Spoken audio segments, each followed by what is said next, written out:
I love seeing all the colors that are popping up around here. It's just so beautiful this time of year.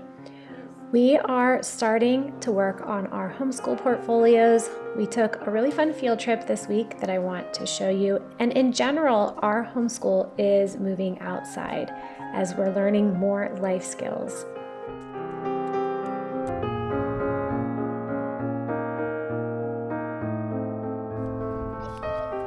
I am seeing some periwinkle.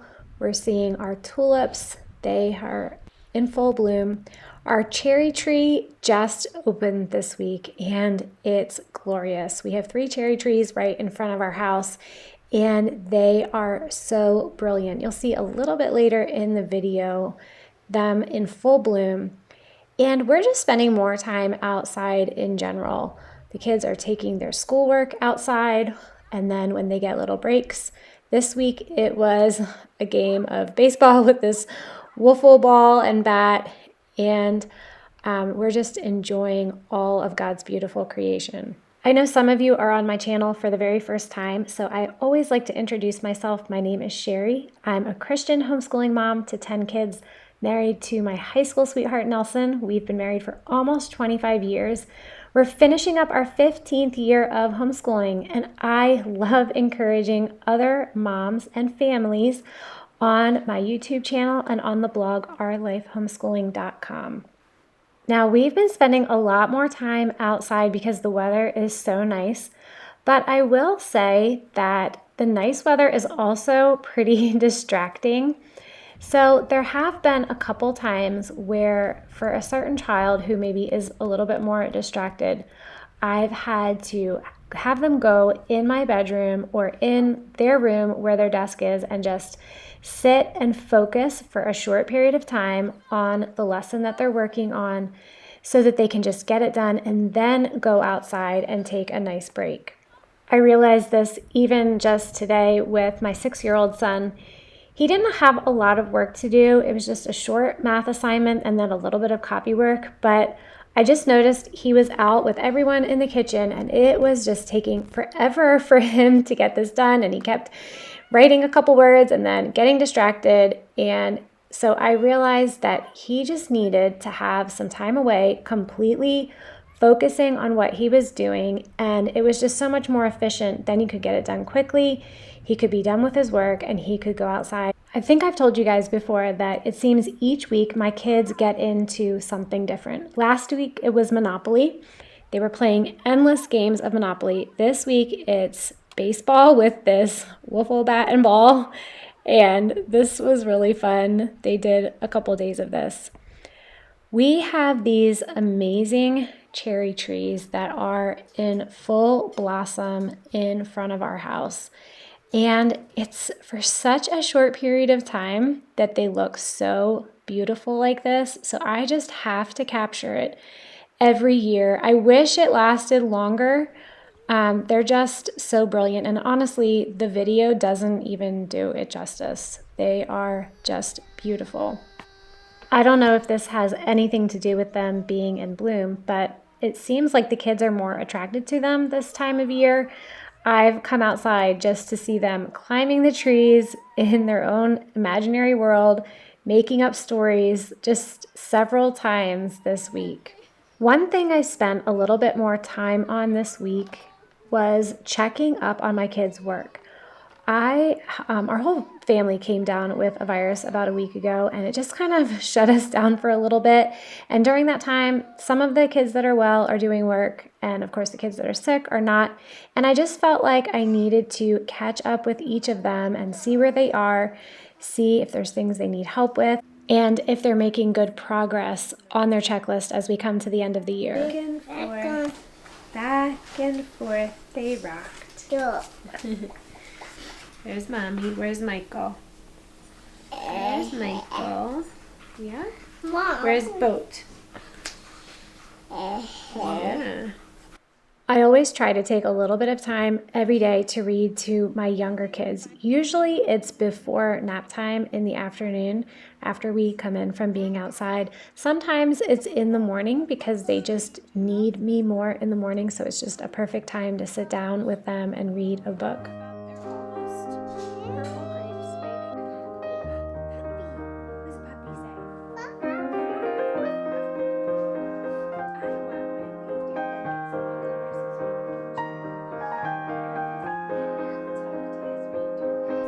know what he was worrying about? Do you know what Danny was worrying about? He was worrying because his tail is so short. Yes, sir. That's all he was worried about.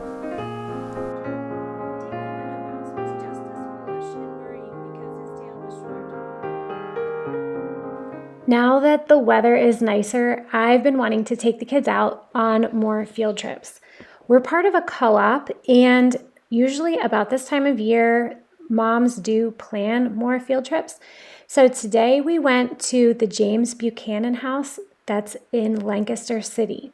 James Buchanan was our 15th president, so Pennsylvania can claim one president. I guess some people might also consider Biden to be from Pennsylvania. But James Buchanan was the president right before Abraham Lincoln. So it was very interesting to come here. We've come here once before, but I want to say it was like maybe 8 years ago with my older kids. And so my younger kids don't remember any of this. She is sometimes referred to as the First Lady of the United States. During Victoria's reign. Those are the original hand autographed lithograph. This door is here, and here's the bookcase in front of the window.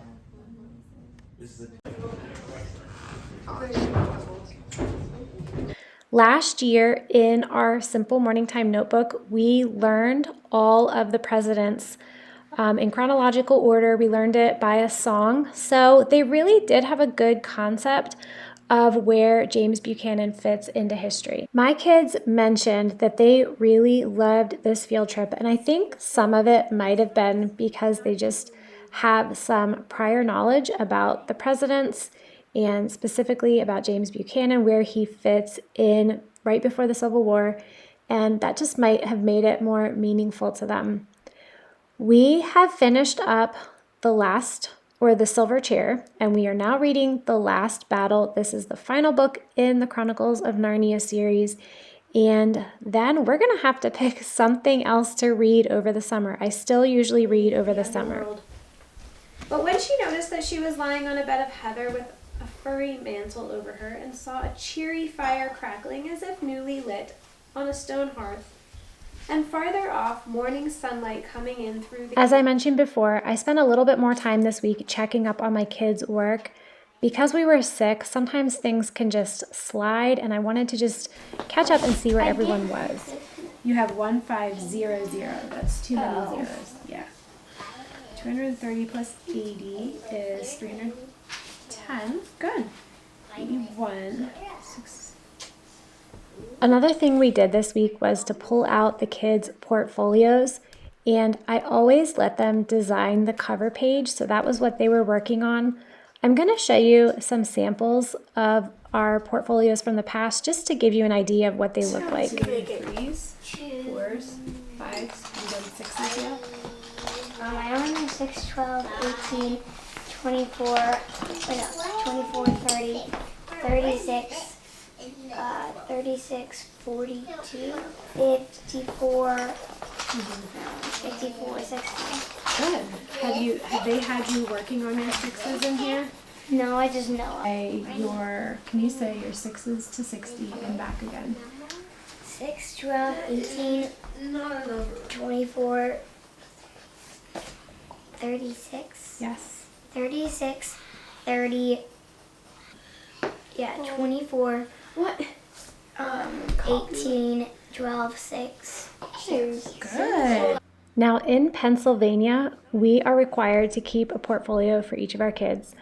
But I will say that even if it wasn't required by the state, it's something I would still do. And I think it really is beneficial for moms. I don't keep a lot in my portfolios. I keep it very basic and simple, but just having a collection of a lot of the work that they did from the past year just gives me a boost of confidence as a mom when I can see it all in one place, all that we've accomplished. I think it's really easy for moms to get to the end of the year and think, what did we really even do this year? But when you sit down and take the time to write it out, to just pull out some samples of work and collect it, I think you will be surprised, as I have many years, to see how much we really did over the span of a whole school year. One thing that's been taking up more of our time is some of our outside work. This was a strawberry patch, but it's the 4th year. It was getting super weedy, so we pulled out some of our strawberry plants and tilled the ground, replanted them. I'm plucking the flowers off so that it will give more strength to the plant, and hopefully next year we'll have strawberries in this bed again. More and more of our work is picking up outside with our garden, and our kids help us with all of it. They help us with planting and with preserving. Just as our book work is ending, our life skills work is picking up. I thought you guys might like to see some of my kids' old portfolios. This is Afton's from 5th grade, and she studied George Washington for part of the year. The Eagle was a poem we memorized. We were studying the cell, so she did a model of the cell, some of the books she read. I always let the kids design their covers. The first paper is one where I type out their name, their grade, the year, and then each subject just put a little description of what they did that year. This is really helpful for me to just go back and see all that we've done. I always think it's not that much, but then when we get here, it is. Some field trips that we went on. The next page is their checklist from the year. So this was her checklist for that year. The up to there is the daily checklist. Down here are just some books that I had assigned her, some of the co-op classes she was in, and some things she wanted to do with her free time. It's the book list page. This is something that I keep with their checklist on their clipboard throughout the year. So they're supposed to be adding to this themselves, writing down the books they read, writing down the books that I've read to them. And then the last part of the portfolio is samples of work. And I try to keep a sample from the beginning, middle, and end of the year. So this is some copy work she did from Animal Farm, Autumn Fires by Robert Louis Stevenson. Here is a page from her grammar notebook. I have a couple pages in there, probably beginning and end. This is another copy work. She was working on chemistry. So this is a project she did on the periodic table of elements. And she copied it and has each of the elements and their abbreviations here. Here's a little sample of math for her, something from the beginning, middle, and end of the year for math. Now this isn't everything that she's done all year.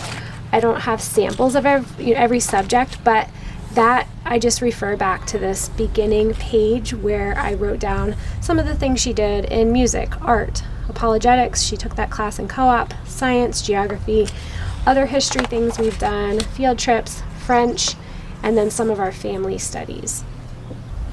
This is Brinley's from 4th grade, and it looks like she studied maybe Civil War history that year, Andrew Jackson, Abraham Lincoln. She did a little Pennsylvania history unit study that year. Here's her checklist, her cover page, her book list, and then samples of work for her copy work. Here is a model of the cell for her. Here are some Bible verses that we copied together in morning time. More on the digestive system. Here for her is one of her history tests that I printed out. She got a really good score on that. Some artwork in the back, so just samples of work. This is Jenna's 7th grade, and she just wrote some of the books she read. Here's her cover page, her book list, her checklist, and she has some random artwork in here. This is a project she did on the Dome of the Rock. And then here is some map work she did from co-op. Samples of her math. samples of her grammar. And she was in an Envirothon contest, and so she just has some of her work from being in the Envirothon, where they had to identify random plants and animals that are native to our area. And then just some more of her artwork in the back.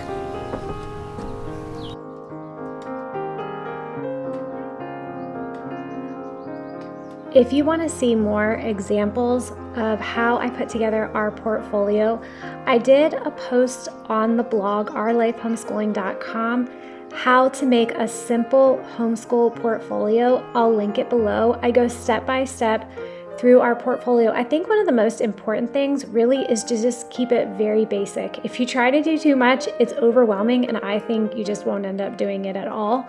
But if you keep it really simple, just put a few pieces of work from the beginning, middle, and end, have a nice cover page, a book list. I go through all of this in the blog post, How to Make a Simple Homeschool Portfolio. I'll link it for you below. A couple weeks ago, I showed you guys how my kids have made these woodland homes in a small section of our yard that's overgrown, that's kind of like a wooded area. And they're just adding to these. You can see the pink blossoms from the cherry tree in there, and just different things they find popping up all over the yard. They take to these little homes, and they've been spending a lot of time out there imagining and playing together. I'm reading The Wind in the Willows here to my younger kids. This is such a fun book, and these kids are enjoying it just as much as my older kids did when I read it to them. Reading to my kids is a very big part of what we do in our homeschool. I've just found that whenever I question myself, or if I think some things are slipping through the cracks, reading aloud covers so much ground, and it's just been a great foundation for my kids, kind of a springboard that makes them want to learn about other things and read things for themselves. Our school year is wrapping up, the academic part at least. We're going to be ending in a couple weeks, but I am still going to be around offering a lot of homeschooling encouragement. In fact, I think it will be really fun for you to see how things change. We're still learning, but we're doing a lot more life skills. We grow a lot of food on our property, and we raise all the meat that we eat here right on our land. And so the kids are part of all of that. And we have more time for projects, for some sewing, for just different arts and crafts type things. So I'm excited to share that with you. If you enjoyed this content, I do one video a week on homeschooling encouragement for everyday moms. I'll see you next week.